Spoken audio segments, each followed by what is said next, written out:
आज का मेरा टॉपिक है अकाउंटेंसी का क्लास 11 का टाइप्स ऑफ अकाउंट। आज हम लोग जानेंगे कि अकाउंट्स क्या होता है, वो कितने प्रकार का होता है। तो सबसे पहले हम जानते हैं कि अकाउंट्स होता क्या है। तो जैसा कि आप लोग आम भाषा में कहते हो कि आपका सेविंग्स अकाउंट्स है, आपका बैंक का अकाउंट है, आपका करेंट अकाउंट है। तो वो सब मैं यहाँ पे अकाउंट्स की बात नहीं कर रहा, वो तो आपका बैंक अकाउंट हो गया। लेकिन जनरली हम जब भी खाता को बनाते हैं, इन केस बिजनेस में हो चाहे और भी किसी फाइनेंशियल से रिलेटेड हो, तो उसके अंतर्गत हम लोग अकाउंट का यूज करते हैं। अकाउंट का सीधा मतलब होता है खाता।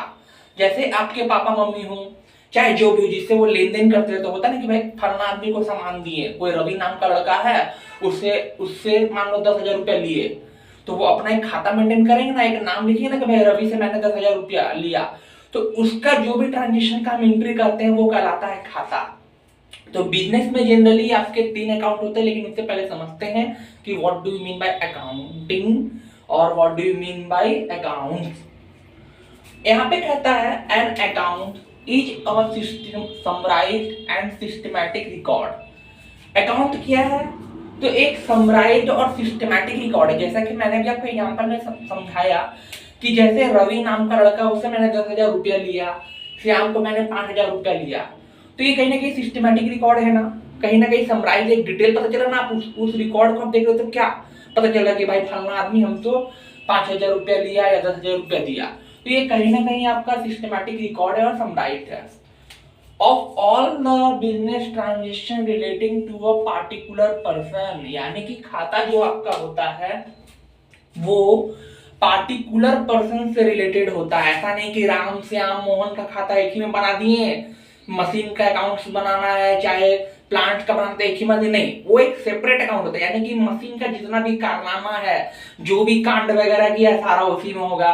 राम का क्या बोलते हैं ना, होता है ना भाई, जो भी कांड जो भी चिट्ठा लिखता है गलत सही सारा एक ही में होगा, श्याम का एक ही में होगा। तो यही यहाँ पे कह रहा है कि अकाउंट का मतलब होता है कि all those business transaction related to a particular person और आइटम एट वन प्लेस, एक जगह पे। इतना बात क्लियर हो गया। अब आगे बात करते हैं आपको टाइप्स ऑफ अकाउंट का। जनरली 3 टाइप का अकाउंट होता है। पहला पर्सनल, दूसरा रियल, तीसरा नॉमिनल। अब आप कहेंगे कि भाई यहाँ पे पर्सनल इम्पर्सनल क्यों लिखे? क्योंकि जनरली पहले क्या होता था ना कि हम लोग 3 तरह का पढ़ते थे, पर्सनल रियल नॉमिनल। लेकिन अब क्या कर दिया कि इसको इम्पर्सनल में डाल दिया, यानी कि जो व्यक्ति से संबंधित नहीं है। इसमें पर्सनल से साफ पता चलता है कि किसी व्यक्ति से संबंधित होता है। तो इस टाइप से हम लोग बात करते हैं। तो पहला जनरली पर्सनल और इम्पर्सनल। सबसे पहले पर्सनल को सल्टाते हैं। पर्सनल क्या होता है भाई? तो पर्सनल एक तरह से कह सकते हैं कि वो अकाउंट जो मानवीय व्यवहार को दर्शाता है, यानी कि ह्यूमन बिहेवियर को, वो व्यवहार कहीं ना कहीं आपका मानव से जुड़ा हुआ होगा। इतना क्लियर है? जैसे मोहन का अकाउंट, राम का अकाउंट, या फिर कोई भी एक व्यक्ति से संबंधित अकाउंट, वो कहलाता है पर्सनल अकाउंट। इसके अंदर में क्या होता है आपका? तो नेचुरल, आर्टिफिशियल, रिप्रेजेंटेटिव, ये इसके अंदर में आता है। नेचुरल माने जो नॉर्मल है, एक तरह से कुछ बनावट नहीं है। नेचुरल उसको बोलते हैं, जैसे कि राम है, मोहन है, श्याम है, मतलब जो भी नाम से संबंधित खाता होगा वो आपका नेचुरल में जाएगा। दूसरा है आर्टिफिशियल। आर्टिफिशियल जनरली हम लोग कहते हैं कि किसी के मैन मेड के द्वारा बनाना।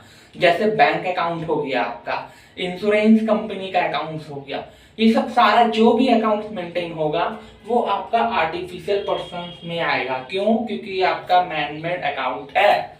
And last representative. देखिए यहाँ पे क्या होता है ना कि डायरेक्ट आदमी नहीं होता है, पर्सनल, लेकिन डायरेक्ट आदमी नहीं होता है। तो क्या होता है? तो आदमी के बदले ये रिप्रेजेंट करता है आदमी को। जैसे मान के चलो एक बकाया खाता है, होता है ना आउटस्टैंडिंग अकाउंट, तो वो किसका हो? किसी जानवर का थोड़ी होगा बकाया। कभी देखे हो कोई गाय है पकड़ी तो लेन देन कर रहा नहीं, वो है तो आदमी का है लेकिन बकाया खाता है। तो आउटस्टैंडिंग अकाउंट किसमें आएगा? इसमें आएगा। Prepaid account. प्रीपेड माने क्या कि हम पहले से पेमेंट किसी को कर चुके, तो कोई आदमी ना भैया किया होगा। तो ऐसी स्थिति में क्या होता है कि आदमी का नाम मेंशन नहीं होता है, खाली अकाउंट रहता है। तो हम कहते हैं कि भाई ये कहीं ना कहीं तो आपको रिप्रेजेंट कर रहा है ना, तो इसीलिए हम लोग आपको रिप्रेजेंटेटिव अकाउंट में डालेंगे। Is that clear? आगे है इन पर्सनल, जो व्यक्ति से संबंधित नहीं है। तो इसके अंदर में 2 आता है, एक रियल एक नॉमिनल। रियल अकाउंट वो है जो किसी वस्तु अधिकार से संबंधित होता है, यानी कि जैसे कह सकते हो कि जैसे बिजनेस में आदमी तो चला गया, तो अब क्या है रियल में कि जो भी आपका आइटम्स है, जैसे मशीन्स है, प्लांट है और भी फर्नीचर्स है, ये सारे आइटम आपको इसके अंदर में आते हैं रियल अकाउंट। तो इसके अंदर में दो दिखा रहा है, टेंजिबल, इनटेंजिबल। टेंजिबल का मतलब सीधा सा है, जिसको हम देख सकते हैं, छू सकते हैं, उसे महसूस करते हैं, वो कहलाएगा टेंजिबल। जैसे फर्नीचर को तो आप देख सकते हो ना। फिर क्या है, मशीनरी जो बड़ा बड़ा लगा हुआ रहता है, वो रोकड़ा, रुपया। तो रुपया क्या आएगा भाई, टेंजिबल में आएगा। देखते हो ना भाई, 10 का नोट दिखता है ना, 1,500 का नोट दिखता है ना, बस। इनटेंजिबल में क्या है कि आप सिर्फ उसको महसूस कर सकते हो, सिर्फ महसूस, देख भी नहीं सकते हो, छू भी नहीं सकते हो, लेकिन महसूस करते हो। जैसे आपका गुडविल, आपका व्यवहार, ट्रेडमार्क, आप लोग देखिए ना, ट्रेडमार्क लगता है, पेटेंट राइट लगता है, गुडविल लगता है, ये सारे एग्जाम्पल जो आपके हैं इंटेंजिबल के हैं। यानी एक तरह से कह सकते हो रियल्स में कि एसेट्स का ट्रांजैक्शन जो भी अकाउंट रिलेटेड है, एसेट्स अकाउंट सारे रियल में आते हैं। अब बच गया नॉमिनल, तो भैया ये क्या होगा, इसका भी तो कुछ होगा ना। तो नॉमिनल में कहता है कि जितना भी इनकम और एक्सपेंस है वो सारे अकाउंट नॉमिनल के अंदर में जाएंगे। जैसे रेंट अकाउंट, फिर इंटरेस्ट अकाउंट, फिर और भी जितना रिसिप्ट होता है, जैसे किसी को इंटरेस्ट कलेक्टेड करना है, किसी को रेंट पेमेंट करना है, किसी को सैलरी देना है, सैलरी लेना है, तो ये सब सारा क्या है, खर्चा या तो व्यय या तो आय है।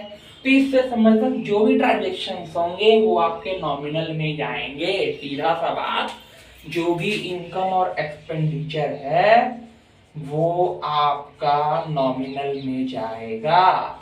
और यही तीनों अकाउंट्स के माध्यम से आपके डबल एंट्री सिस्टम में, इसके अलावा और कोई अकाउंट नहीं होता है, जो भी एंट्री होगा यही होगा। आज के लिए इतना ही, थैंक यू सो मच।